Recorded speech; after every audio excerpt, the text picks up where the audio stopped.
Commander Jake Harrison stood on the bridge of his ship and looked at the stars. He had been flying through space for 20 years, but this mission felt different. The Galactic Empire had sent him to check a dead star system called Kepler 442. Nobody had been there for hundreds of years. "Sir, we are getting close to the first planet," said Lieutenant Katie Morrison. She sat at her control station and watched the screen. Her job was to scan for anything unusual. Jake nodded and walked over to look at her readings. "What do you see?" "Nothing yet, sir. The Empire records say this place has been empty since the Vorthik people disappeared. That was 300 years ago. The Vorthik had been a strong alien race. They built great cities and had powerful technology. Then one day, they were gone. Nobody knew why. The Empire had searched their planets and found nothing valuable, so they left the system alone. Jake's ship moved closer to the first planet. It was brown and rocky, with no signs of life. Just like the report said, he thought. Dead and empty. But as they got closer to the second planet, Katie's screen started flashing. "Sir, I'm getting some strange readings." "What kind of readings?" Jake asked. Katie looked confused. "Energy signatures, sir. Big ones. And there are structures on the surface, metal structures." Jake felt his heart beat faster. "Are you sure? Check your equipment." Katie ran the scan again. The results were the same. "Sir, there are definitely artificial structures down there. And they're active. They're using power." Jake called his crew to the bridge. His second officer, Ben Mitchell, arrived first. Ben was a good soldier who had fought in many battles. "What's the situation?" Ben asked. "Katie is picking up energy readings from the second planet. There shouldn't be anything there." Ben looked at the screen. "Maybe it's leftover Vorthik technology.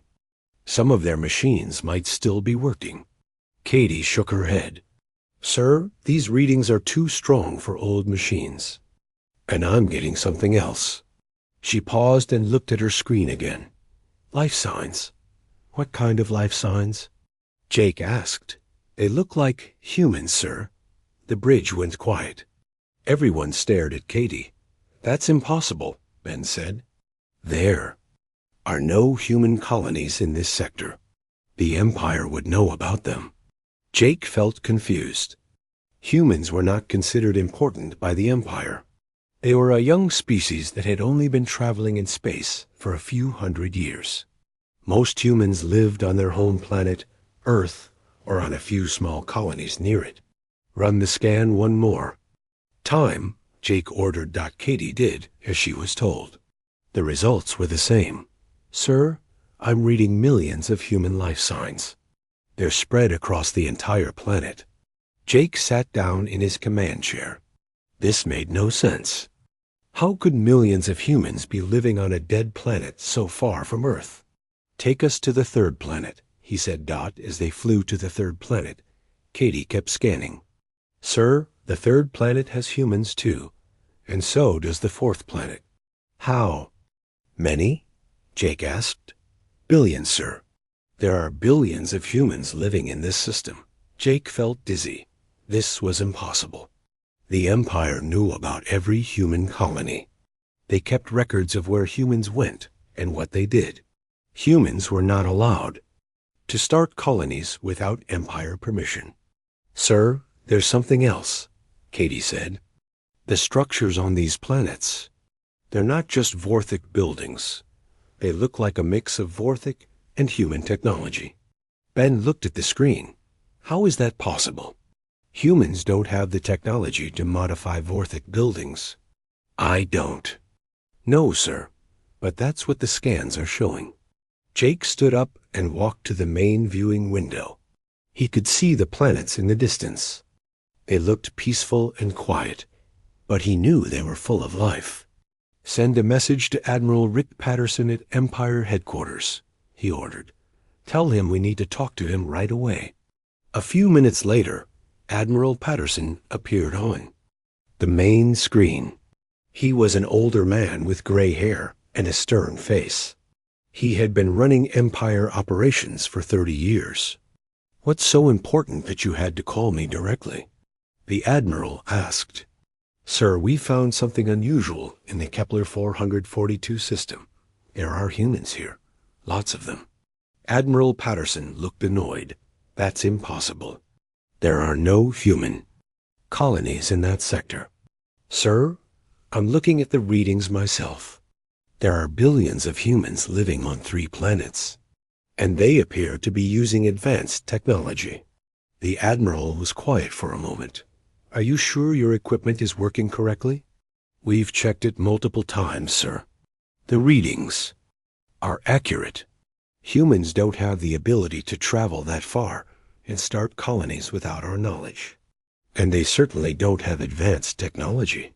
Jake felt frustrated. "Sir, I know how it sounds, but this is what we're seeing." Admiral Patterson shook his head. "You must be making a mistake. Humans are a minor species. They can barely take care of themselves on their own planet. Sir, with respect, I think you should see this for yourself." "Fine. Continue your investigation, but don't waste my time with false reports." The screen went dark. Jake turned to his crew. "Prepare a landing party. We're going down to the second planet." "Sir, shouldn't we wait for orders from headquarters?" Ben asked. "We have our orders. We're supposed to investigate this system." "That's what we're going to do." Jake looked out at the planets again. Somewhere down there, humans were living and working. But how had they gotten there? And how had they survived for so long without the Empire knowing about them? He was about to find out. Dr. Lisa Grant arrived on Jake's ship 2 days later. She was the Empire's best expert on old alien cultures. The Empire had sent her to study the Vorthic ruins and figure out what was happening. "Commander Harrison," she said as she walked onto the bridge, "I've read your reports. This is very unusual." Jake nodded. "Dr. Grant, we're glad you're here. We need someone who understands the Vorthic to help us make sense of this." Lisa looked at the planet on the main screen. "Tell me what you've learned since your first scans." Katie Morrison spoke up. "We've been monitoring their communications. They're definitely human. They speak English and other Earth languages, but they also use some words we don't recognize." "What kind of words?" Lisa asked. "Technical terms. They talk about something called fusion cores and bioenhancers. We don't know what those are." Lisa felt interested. "Have you tried to contact them?" "Not yet," Jake said. "We wanted to wait for your advice." Ben Mitchell walked over to them. "Dr. Grant, we've been watching their cities from orbit. They're huge. Some of them are built inside old Vorthic structures, but they've been changed a lot." Lisa sat down at a computer and started looking at the scan data. "This is amazing. The humans have somehow combined their technology with Vorthic architecture. I've never seen anything like this." "Is that possible?" Jake asked. "The Vorthic were very advanced. Their technology was based on biological systems instead of mechanical ones. Most species can't understand how it works. But humans figured it out?" Ben asked. Lisa shook her head. "It shouldn't be possible. Humans are still learning basic space travel. They don't have the knowledge to work with Vorthic biotechnology." Jake felt more confused. "Then how do you explain what we're seeing?" "I can't. We need to go down there and see for ourselves." Jake called his crew together. "We're going to make contact with the humans. Dr. Grant will lead the science team. Ben will handle security. Katie will monitor communications. What if they're hostile?" Ben asked. "The Empire's records show that humans are generally peaceful, but we'll be ready for anything." They prepared a small shuttle for the trip to the planet's surface. As they got closer, they could see the cities more clearly. They were beautiful and well-built, with tall buildings that seemed to grow out of the ground like trees. "Look at that," Lisa said, pointing to a large structure. That's definitely Vorthic architecture, but it's been modified. The humans have added their own sections to it. Katie was listening to radio communications from the planet. They know we're here. They're talking about Empire visitors and preparing a welcome committee. They don't sound worried, Ben said. Maybe they're not afraid of us, Jake replied. They landed at a designated spot near the largest city. As they stepped out of the shuttle, they saw a group of humans walking toward them.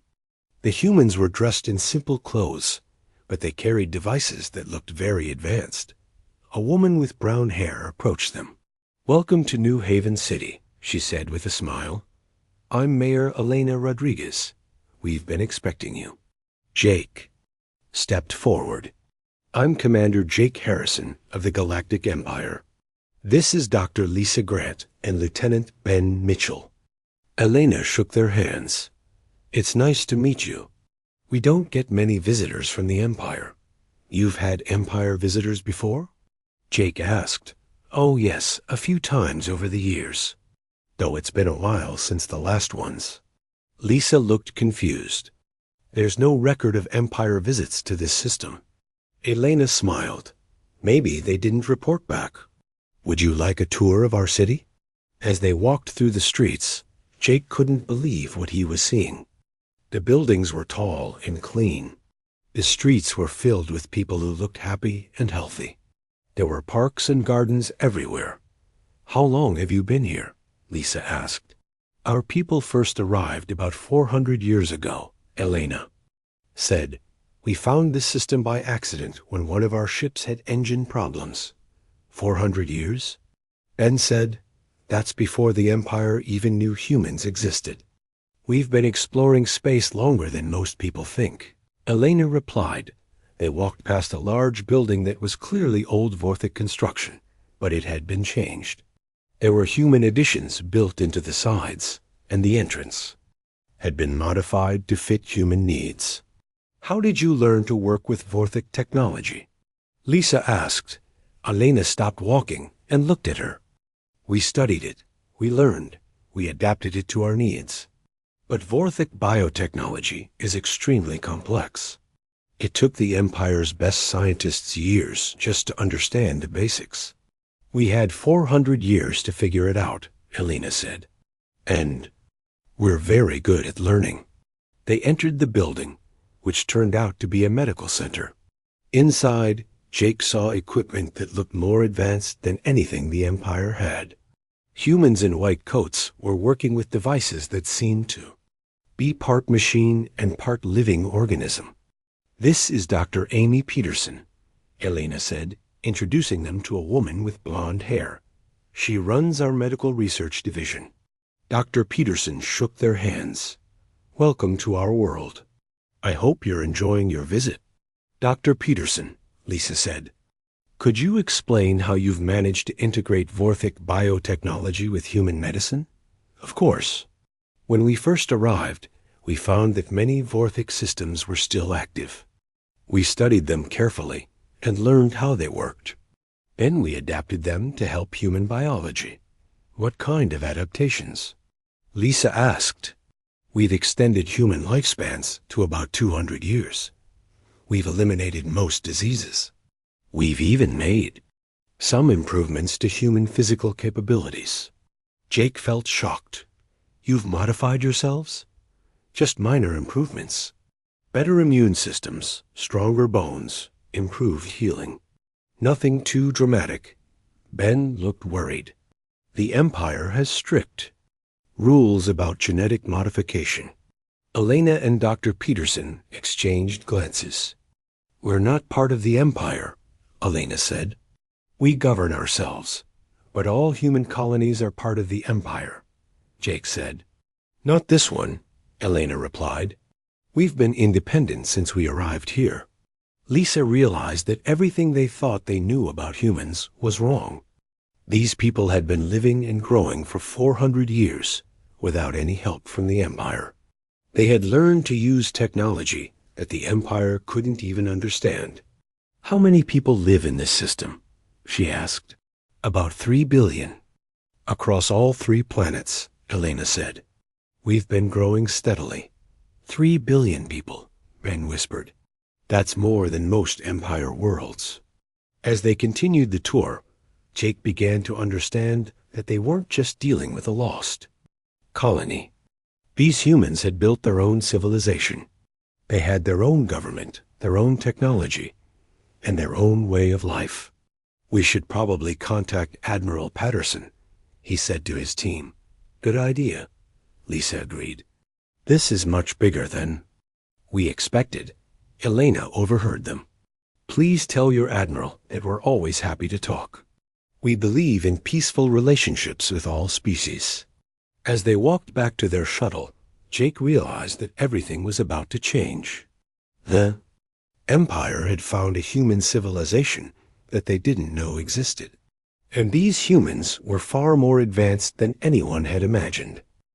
The next morning, Helena Rodriguez took Jake and his team to see the power plant that ran New Haven City. She wanted to show them how the humans had adapted Vorthic technology to meet their needs. This is Danny Walsh, Helena said, introducing them to a man in work clothes. He's our chief engineer. He can explain how our power systems work. Danny wiped his hands on a cloth and smiled. Welcome to the fusion plant. I bet you've never seen anything like this before. Jake looked around the large room. There were machines everywhere, but they didn't look like normal Empire technology. Some parts looked mechanical, but others seemed to be alive and growing. How does it work? Lisa asked. We start with basic fusion, just like most advanced civilizations, Danny explained. But then we use Vorthic bioenhancers to boost the power output. Bioenhancers? Ben asked. Living organisms that can handle and control energy. The Vorthic grew them instead of building them. We learned how to grow our own. Danny led them to a large tank filled with green liquid. Inside the liquid, Jake could see something that looked like a cross between a plant and a machine. This is a power converter, Danny said. It takes the energy from our fusion reactors and makes it stronger. One of these can power a whole city. Lisa stared at the tank. This is incredible. Do you know what this means? You've created a power source that's 10 times more efficient than anything the Empire has. 20 times, actually, Danny said with pride. We've been working on improvements for decades. Jake felt worried. If humans had technology that was better than the Empire's, what did that mean for the balance of power in the galaxy? How many of these power plants do you have? He asked. Every city has at least one, Danny replied. The bigger cities have several. We also have plants that power our space stations and shipyards. Shipyards? Ben asked. Elena nodded. Would you like to see our ships? We have a small fleet for defense and exploration. They took a transport vehicle to the edge of the city, where there was a large open area. Jake could see several spacecraft parked there. They were sleek and beautiful, but they looked different from Empire ships. These are our patrol ships, Elena explained. We use them to monitor the system and protect our worlds. A man in a uniform walked over to them. This is Colonel Steve Martinez, Elena said. He's in charge of our defense forces. Steve shook their hands. I hope you're enjoying your visit. Would you like to see inside one of our ships? They climbed aboard a ship that was about the size of an Empire cruiser. Inside, Jake was amazed by what he saw. The controls were smooth, easy to use. The engines were quiet and powerful. This ship can travel faster than any Empire vessel, Steve said, and it's much more maneuverable in combat. Have you tested it against Empire ships? Ben asked. We've run simulations based on Empire ship designs. Our ships would have a significant advantage. Jake felt a chill run down his spine. These humans weren't just surviving. They were building a military that could challenge the Empire. Why do you need such advanced ships? He asked. For protection, Steve replied. We've been monitoring Empire communications for years. we know about the wars and conflicts in the galaxy. We want to be ready if trouble comes our way. Lisa was examining the ship's computer systems. This is amazing. You've integrated Vorthic biocomputers with human interface technology. The processing power must be incredible.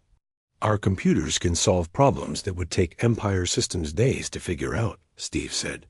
We use them for everything from navigation to medical research. They spent the rest of the day touring different facilities. They saw factories where humans grew new materials using Vorthic biological processes. They visited schools where children learned advanced science and mathematics. They saw laboratories where researchers worked on new technologies. In the evening, Elena took them to meet Dr. Amy Peterson again. This time, she wanted to show them the medical advances that the humans had made.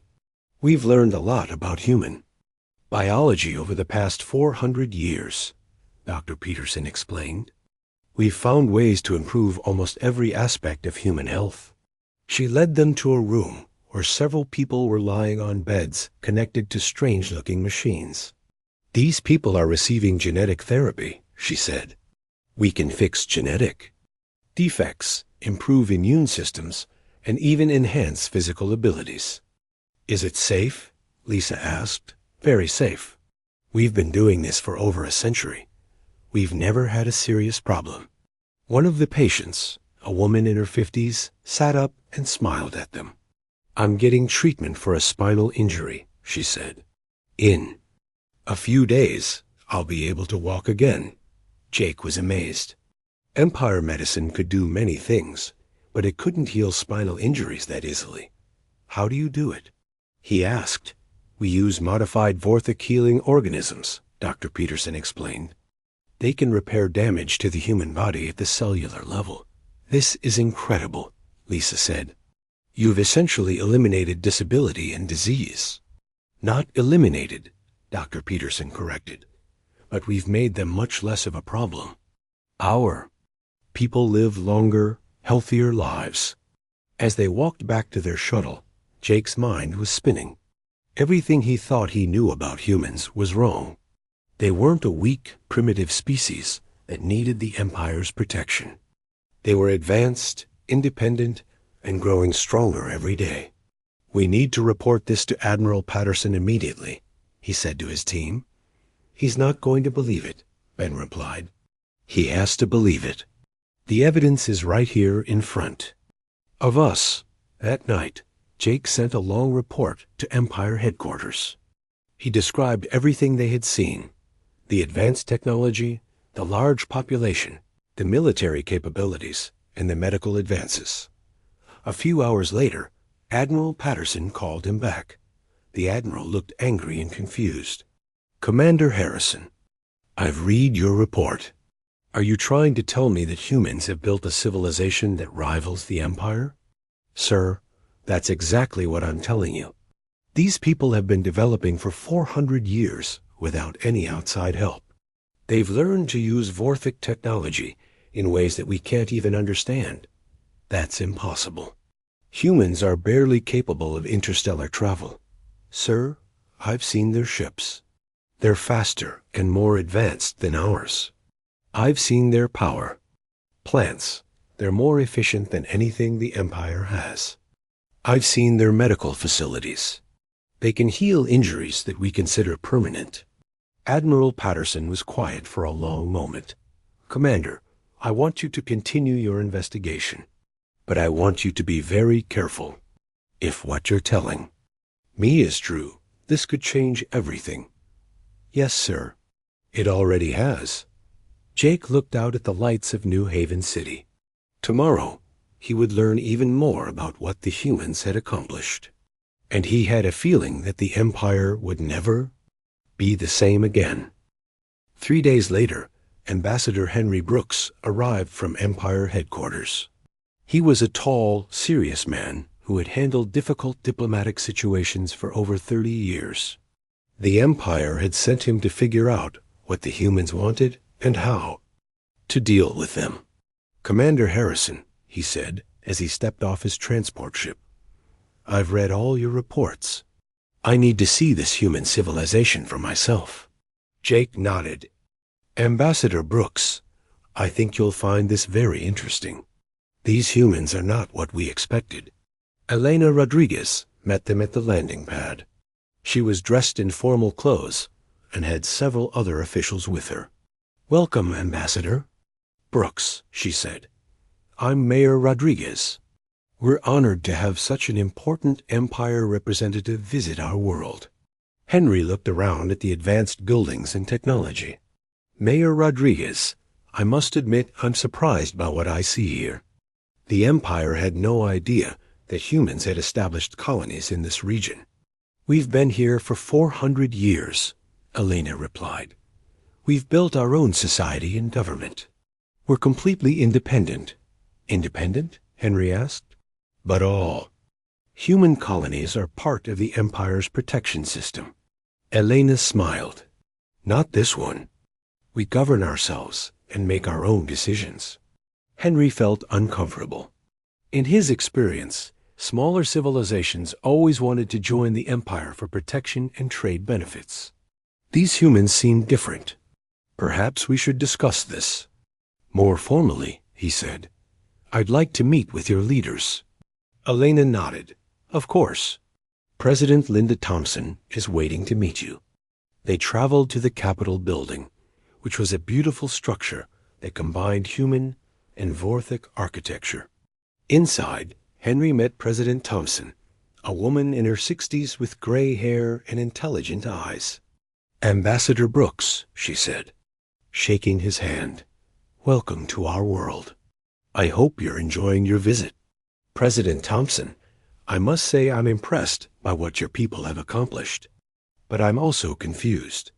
The Empire has no record of human expansion into this sector. We didn't ask for permission, President Thompson replied. We found this system on our own and decided to make it our home. Henry felt surprised. But surely, you understand that the Empire provides protection and stability for all human colonies. We don't need the Empire's protection, President Thompson said. We can take care of ourselves. With respect, President Thompson, humans are still a relatively young species. The galaxy can be dangerous for civilizations that try to stand. Alone, President Thompson smiled. Ambassador, let me show you something. She led him to a large screen that showed a map of the local star systems. There were dozens of red dots scattered across the map. These are Zephyrian Confederation ships. She said, they've been moving closer to Empire territory for months. We've been monitoring their movements. Henry stared at the screen. The Zephyrians were the Empire's biggest enemy. They had been fighting a cold war for decades. How did you get this?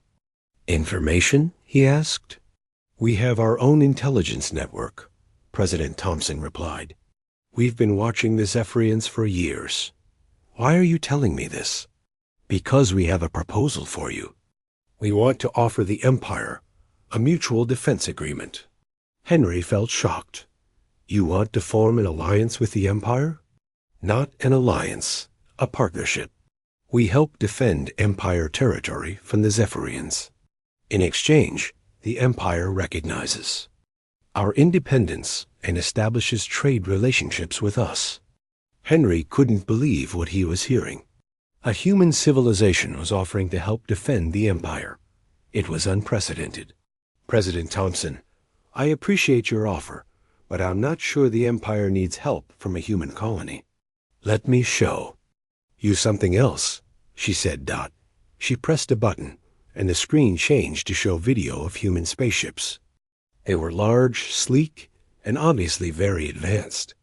These are our new defense ships, President Thompson explained. Each one is more powerful than an Empire battleship. We have 50 of them, with more being built every month. Henry watched the video in amazement. The ships moved with incredible speed and grace. Their weapon systems looked more advanced than anything the Empire had. How is this possible? He asked. We've had 400 years to develop our technology, President Thompson said. We've learned from the Vorthik and improved on their designs. Colonel Steve Martinez entered the room. Mr. Ambassador, would you like to see a demonstration? Henry nodded, still feeling stunned. They went to an observation deck where they could see space above the planet. In the distance, Henry could see several human ships moving in formation. Watch this, Colonel Martinez said. The ships suddenly accelerated to incredible speeds, moving faster than Henry thought possible. They performed complex maneuvers that would be impossible for Empire vessels. Our ships can outrun and outfight anything the Zephyrians have, Colonel Martinez explained. And we have the industrial capacity to build as many as we need. Henry felt dizzy. Everything he thought he knew about humans was wrong. They weren't weak or primitive. They were advanced, powerful, and growing stronger every day. President Thompson, he said, I need to contact Empire headquarters immediately. Of course. But first, let me introduce you to someone else. A woman in a military uniform entered the room. This is Director Nancy Clark, President Thompson said. She runs our intelligence service. Director Clark shook Henry's hand. Ambassador Brooks, I have some information that might interest you. She handed him a datapad. These are intelligence reports about Zephyrian military movements. We've been sharing this information with Empire border commands for the past 6 months. Henry read the reports. They contained detailed information about Zephyrian ship movements, military preparations, and strategic plans. The information was better than anything the Empire's own intelligence service had gathered. You've been helping us already? He asked. We believe in peace and stability, Director Clark replied. We don't want to see the Zephyrians gain control of this region. Henry sat down, feeling overwhelmed. These humans had been secretly helping the Empire while remaining completely independent. They had technology that was better than the Empire's. They had a military that could challenge the Zephyrians, and they were offering to form a partnership. President Thompson, he said, I need to discuss this with my superiors. But I think your proposal has merit. We're not going anywhere, President. Thompson replied, Take all the time you need. That evening, Henry sent a long report to Empire headquarters. He described the human military capabilities, their advanced technology, and their offer of partnership. He recommended that the Empire seriously consider the proposal. A few hours later, he received a call from the Empire's highest council. They wanted to see him immediately. Ambassador Brooks, the council leader said, Your report is very disturbing. Are you telling us that humans have built a military that could challenge the Empire? I'm telling you that they've built a military that could help defend the Empire, Henry replied. These people aren't our enemies. They're offering to be our partners. But they're humans. They're supposed to be under our protection. These humans don't need our protection. They need our respect. The council was quiet for a long moment. Finally, the leader spoke again. Continue your negotiations, Ambassador, but be very careful. This situation could change the balance of power in the galaxy. Henry understood. The Empire was about to face a choice. They could try to force the humans to submit, or they could accept them as equals. The decision would affect the future of both civilizations. As he looked out at the lights of the human city, Henry realized that the galaxy was changing. The age of human weakness was over. The age of human strength had begun. Chancellor Roger Phillips sat in his office at Empire headquarters, reading Ambassador Brooks' reports for the 3rd time. He had been the leader of the Galactic Empire for 15 years, and he had never faced a situation like this. This is impossible, he said to his assistant. Humans can't have built a civilization that rivals the Empire. Sir, Ambassador Brooks is very reliable, his assistant replied. He wouldn't make these claims without proof. Roger stood up and walked to the window. Outside, He could see the great towers of the Empire's capital city. For centuries, the Empire had been the strongest force in the galaxy. Now, a human colony was challenging that power. "Get me Admiral Patterson," he ordered. A few minutes later, Admiral Patterson appeared on the communication screen. He looked tired and worried. "Chancellor Phillips, I've been reviewing all the reports from the Kepler 442 system. The situation is more serious than we initially thought." "How serious?" Roger asked. "The humans have technology that's superior to ours in several areas. Their ships are faster and more maneuverable. Their power systems are more efficient. Their medical technology is decades ahead of ours." Roger felt a pain in his stomach. What about their military strength? They have enough ships to defend their system against a full Empire attack, and they're building more ships every month. "Are you telling me that we can't defeat them?" Admiral Patterson paused. "I'm telling you that attacking them would be very costly. We might win, but we would lose many ships and lives." "And for what?" "They're not threatening us." Roger sat back. "Down. What do you recommend?" "I recommend that we accept their offer of partnership. They can help us against the Zephyrians, and we can benefit from their technology." "But they're humans. They're supposed to be under our control." "Sir, these humans are different. They've been independent for 400 years. They've built their own civilization. We can't just order them around." Roger ended the call and thought about his options. He could try to force the humans to submit, but that would mean war. He could ignore them, but they would continue to grow stronger. Or he could accept them as partners. The decision was made more difficult by the reactions of other Empire species. The Altarians were demanding to know why humans deserved special treatment. The Centaurians were worried that other species might try to break away from the Empire. Roger's communication device beeped. It was a message from Director Nancy Clark, the Human Intelligence Chief. "Chancellor Phillips," she said, "I have urgent information about Zephyrian military movements. They're planning a major attack on Empire border worlds within the next month." Roger felt his blood turn cold. "How do you know this?" "We intercepted their communications. We're sending you the full intelligence report now." Roger's assistant received the report and quickly analyzed it. "Sir, this information is incredibly detailed. It shows exact ship movements, target lists, and attack timelines. Is it accurate?" "It matches some of our own intelligence, but it's much more complete. If this is true, the Zephyrians are planning their biggest attack in 20 years. Roger realized that he needed the humans' help. The Empire's intelligence service hadn't detected the Zephyrian attack plans, but the humans had.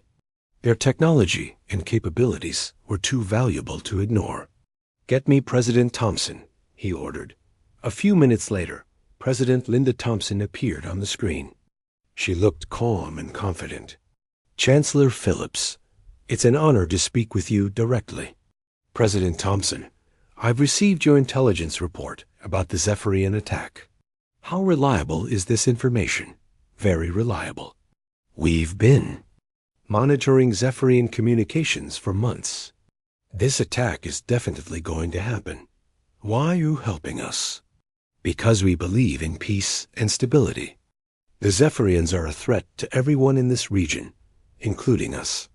Roger made his decision. "President Thompson, I'm prepared to accept your offer of partnership, but I need to know what you want in return. Recognition of our independence, trade agreements, and respect for our sovereignty. You're asking us to treat you as equals." "Yes, we're not asking to join the Empire. We're asking to work with the Empire as partners." Roger thought about it. The Empire had never had a partnership with a human government. But these humans were different. They had power, technology, and the ability to help defend the Empire. "I accept your proposal," he said, "but there will be conditions." "What conditions?" You must share your defensive technology with us. You must coordinate your military actions with Empire forces. And you must not interfere with other Empire colonies. President Thompson smiled. Those terms are acceptable. We're willing to share some of our technology in exchange for trade opportunities. And we have no interest in interfering with other colonies. Good. I'll send Fleet Admiral Tony Lewis to finalize the agreement. 2 weeks later, Fleet Admiral Lewis arrived at New Haven City with a small fleet of Empire ships. He was an experienced diplomat who had negotiated many treaties for the Empire. President Thompson, he said as they met in the Capitol building, I'm here to make history. This will be the first mutual recognition treaty between the Empire and an independent human state. We're honored, Admiral Lewis. Our people are looking forward to a new relationship with the Empire. A signing ceremony took place in the main hall of the Capitol building. Representatives from both governments were present, along with media. From across the galaxy dot, as Admiral Lewis and President Thompson signed the treaty, Director Nancy Clark whispered to her assistant, "This is just the beginning. We have ships exploring 20 other star systems right now." Her assistant looked surprised. 20 systems? The 3 worlds here are just our first colonies. We've been expanding for decades. We've found more Vorthic ruins, abandoned alien cities, and valuable resources. How many colonies do we have now? 15 established colonies with populations over 1 million, 30 smaller outposts. And we're planning to establish 50 more colonies in the next 10 years. Meanwhile, in the Empire capital, Chancellor Phillips was dealing with angry representatives from other species. "Why do humans get special treatment?" demanded the Altarian ambassador. "We've been loyal to the Empire for centuries. The situation with these humans is unique," Phillips replied. "They've been independent for 400 years. We can't just order them to join the Empire." "But they're still humans," said the Centaurian representative. "They should be subject to the same rules as other human colonies. These humans have proven they can defend themselves. They have technology we need, and they're willing to help. Use fight the Zephyrians." The room erupted in angry voices. Several species threatened to demand their own independence. Others worried that the Empire was becoming weak. Phillips raised his hand for silence. The Empire is not becoming weak. We're becoming smarter. We're learning to work with strong partners instead of trying to control everyone. Back on New Haven, the human leaders were planning their next moves. President Thompson met with her advisors in a secure conference room. "The Empire Treaty is just the first step," she said. "We need to establish relationships with other major powers in the galaxy." "What about the Andromedan Federation?" asked her foreign minister. "They might be interested in trade agreements." "And the Independent Worlds Alliance," added another advisor. "They're always looking for new partners." Director Clark spread out a star map on the table. "Our exploration ships have made contact with 3 previously unknown civilizations in the past year. They're all interested in establishing diplomatic relations." President Thompson smiled. "The galaxy is bigger than the Empire realizes. There are many species out there who want alternatives to Empire control." "Are we going to challenge the Empire directly?" asked her defense minister. "No, we're going to offer better options. Trade, technology exchange, mutual defense agreements. We'll show other species that they don't have to depend on the Empire for everything." 6 months later, the partnership between the humans and the Empire was tested when the Zephyrians launched their attack. Just as the human intelligence had predicted, Zephyrian ships struck 3 Empire border worlds. But this time, the Empire was ready. Human ships fought alongside Empire vessels, using their superior speed and weapons to devastating effect. The Zephyrian attack was defeated in just 2 days. Admiral Patterson sent a message to Chancellor Phillips after the battle. "Sir, the human ships performed brilliantly. Their technology gave us a significant advantage. Without their help, we would have lost at least one planet. Phillips realized that accepting the human partnership had been the right decision. The humans were proving to be valuable allies, but he also realized that the galaxy was changing. Other species were watching the human success with interest. Some were asking if they could also form partnerships instead of being subjects. The Empire's absolute control over the galaxy was ending. The age of partnerships and alliances was beginning. On New Haven, President Thompson stood in her office, looking out at the stars. Her communication device showed messages from 12 different civilizations requesting meetings and trade discussions. The galaxy is waking up, she said to herself, and humanity is leading the way. Fleet Admiral Lewis walked into her office. President Thompson, I have a message from Chancellor Phillips. He wants to discuss expanding our partnership agreement. What?